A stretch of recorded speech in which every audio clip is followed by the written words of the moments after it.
રાંદલ દડવા ગામ સિયાવાકી પદ્ધતિથી વન કવચ બનાવતું ફોરેસ્ટ વિભાગ।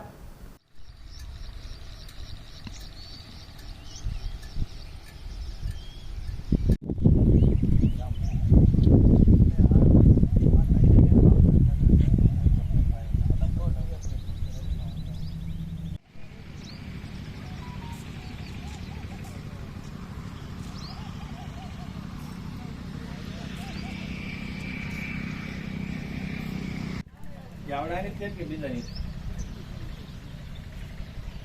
એમ આપણે મગજમારી નહીં કરવાની, કારણ કે જંગલમાં હોય, જંગલમાં જવાની ગેરકાયદેસર મનાય।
ભાવનગર જિલ્લાના ઉમરાળા તાલુકાનું દડવા રાંદલના મારું નામ હઠીસિંહભાઈ ભીમભાઈ ગોહિલ,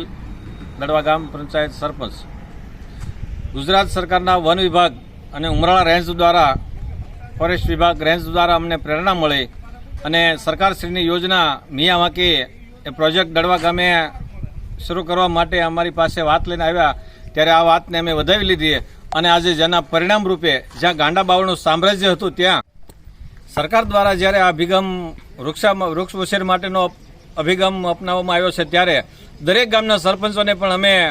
વિનંતી કરીએ છીએ, તમે પણ પોતાના ગામમાં મારા ગામે અમે જે અભિગમ અપનાવ્યો છે, જળ એ જીવન, જેટલું પાણી બચે એટલું પાણી બચાવવાનો, વૃક્ષ એ જ સંપત્તિ। આપણા સંતાનોને 5-25 લાખની મિલકત વારસામાં ન આપી શકીએ તો કાંઈ નહીં, પણ 5 વૃક્ષો એના આયુષ્યમાં ઉપયોગી બને એ માટે આપણે 5 વૃક્ષો ઉછેરીને એને આપવા અને ગાંડો બાવળ એ ગામનો દુશ્મન આ અભિગમને અપનાવીએ, આપણે સૌ આ અભિયાનમાં જોડાઈએ અને આપણું ગુજરાત હરિયાળું ગુજરાત બને એવી